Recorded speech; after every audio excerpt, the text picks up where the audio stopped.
Why Nigerians must retrieve their country. We can't After allow. watching you, you understand that is what they call cabals. And the cabals had been there before Tinubu entered as a chairman, as the president of this country. And from what is going on, this terrorism is a full-time business to top men in the north that are into politics. These people, part of them are fighting Tinubu so that this terrorism will not end because they have invested billions of dollars in it. And they are fighting everything to recover them, which they have recovered their money. They've made a safe gain. Is it mine? Is it a lot of things? I don't even remember any. I want you to watch this video, JJ. It's from their sister, not from the south. The lady is not from the south, though. She's not from the west, though. She's not from the east, though. She's from the north. She will tell you, she will explain why this insecurity is not ending soon.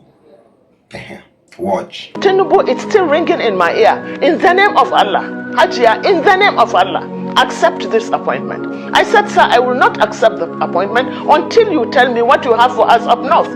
He invited me to London. I went to London. I sat with him for 2 hours. Most of the time he was sleeping. I asked him what he had for us up north because we have extremely serious security problems. He told me that he didn't have anything. I said, sir, you mean that you want to be president and you don't even have a blueprint? He said he doesn't have a blueprint. He doesn't have a blueprint according to him because if I have a blueprint, I'm quoting him now, then I might be killed and because I'll be stepping on too many toes. I said, sir, in that position that you are looking for, you don't think of death. You don't think of assassination. Anyway, that is gone. But I've been vindicated yesterday. Nigerians should be focused. We have a very, very serious problem. Nigeria is at the brink, especially as it concerns security. You must have an enabling environment in order to do anything. So you cannot take someone that is virtually senile and another person that has been associated on several occasions with funding terrorism. That is Kashim Shettima. Kashim Shettima, we should not forget Kabiru Sokoto. Kabiru Sokoto was one of the most wanted terrorists, and he was found and arrested in his house. Let us understand and let us not forget, this terrorism, this banditry, this carnage is not just happening by mistake.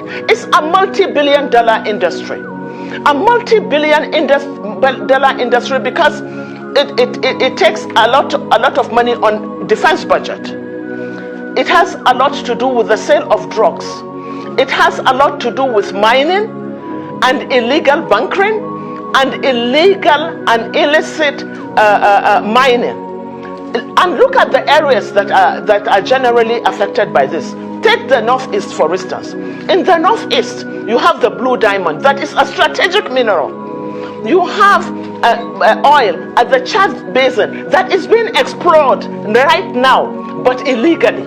You have Zamfara. If you go to Zamfara, Zamfara has more gold than Ghana. Zamfara's gold is being traded in Dubai and other parts of the country. There is a market called Nigerian gold in Dubai. Go and check. So who is doing this mining? Most times they are the governors, the people in power. They are the ones doing it in connivance. In connivance with foreign mercenaries. Can you remember? Have we forgotten when they said there is a no-fly zone in Zamfara? Why should there be a no-fly zone? There isn't even an airport in Zamfara, but aircrafts land and they take off from Zamfara. And let me tell you something else. In Zamfara, every container that comes from China ends up in Zamfara. You know why? Because in Zamfara, the soil in Zamfara has all the strategic minerals that you can think of.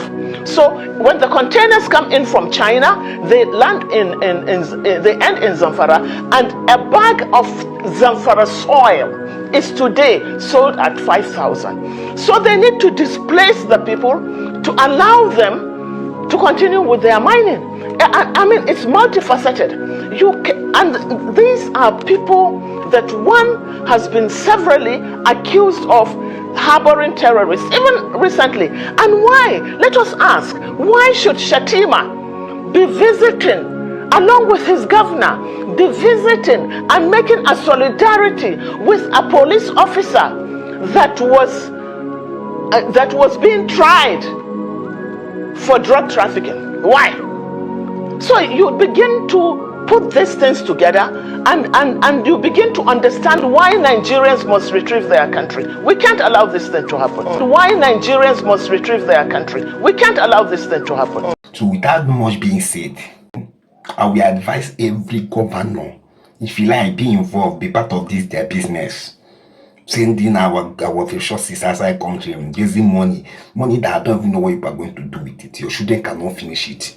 That's not some of your children are so useless they cannot even do anything. They're just lavishing money. So if a part of them is not our business, every governor should secure their state. Tinubu has signed the bill that every governor should secure provide their security police. I don't know how people are going to do it. Let's show that all of them, if it's possible, go to every bush and build houses for security men, build houses for your local vigilante, build houses for your local security, build houses for your police, state police inside the bush and inside town. They must have the house inside bush, state security, local government vigilante and state police. Every state build houses in the bush for them, different bushes and the town. In fact, security should turn to water. Please secure us, because this thing is a full-time business. Did you hear what she mentioned? Now then they develop most foreign countries. Nigerian money, that's what they're using to develop most African countries. It's not from me, it's from a woman from the north, allegedly. Share this video.